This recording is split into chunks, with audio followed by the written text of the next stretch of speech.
MP আনার হত্যাকাণ্ডের রহস্য উদ্ঘাটনে নতুন মোড় নিয়েছে। ধারাবাহিক তদন্তে রাজনৈতিক দ্বন্দ্ব শব্দের আগমন ঘটায় পেছনে পড়েছে চোরাচালান সিন্ডিকেট। এমন তথ্যে খোদ স্বরাষ্ট্রমন্ত্রীও বিচলিত হয়ে পড়েছেন। এটা অত্যন্তই দুঃখজনক, অনাকাঙ্ক্ষিত। আমরা আসলেই ঘটনা শুনে আমরা সবাই বিচলিত হয়েছিলাম। এটার জন্য একটা কমিটি হয়েছে এবং মামলা হয়েছে। সে এখন রিমান্ডে রয়েছে, তাকে জিজ্ঞাসাবাদ হচ্ছে। আমার মনে হয় তদন্তের পরে আপনাদের সঠিক ঘটনা, এখন আমরা যেটাই বলবো অনুমান ভিত্তিক কথা বলবো কিংবা কেউ প্রতি শুনে কথা বলবো।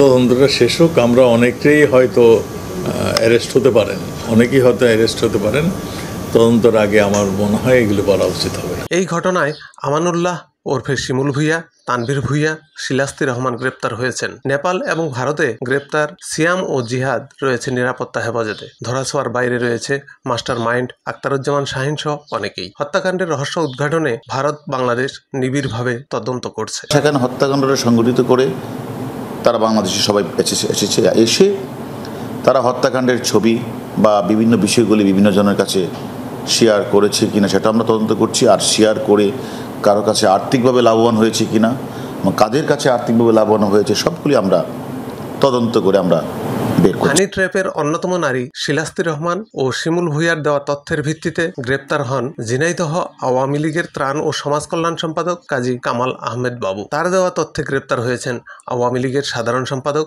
সাইদুল করিম মিন্টু। আমাদের পক্ষ থেকে কোনোদিন বলা হয়নি যে চোরাচালানি কোনো রাজনীতি।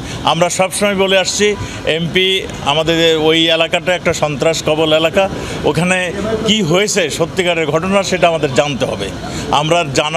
আমরা এখন তদন্ত করছি, তদন্তর পরে আপনাদেরকে জানাবো। এর আগে 12 মে দর্শনা সীমান্ত দিয়ে কলকাতা যান ঝিনাইদহ 4 আসনের এমপি আনোয়ারুল আজিম আনার। 13 মে ওঠেন কলকাতার সঞ্জীবা গার্ডেনে। হত্যাকাণ্ডের ঘটনাটি সামনে আসে 22 মে। তবে মরদেহ সম্পর্কে অন্ধকারে এখনো সকলেই। সেফটি ট্যাঙ্ক থেকে উদ্ধার করা মাংসের টুকরো আর বাগাজোড়া খালের হাড়গোড় সংসদ সদস্য আনোয়ারুল আজিম আনারের কিনা জানা যাবে ডিএনএ টেস্টের পর। আনোয়ার সাদাত ইমরান, ই নিউজ, BD24।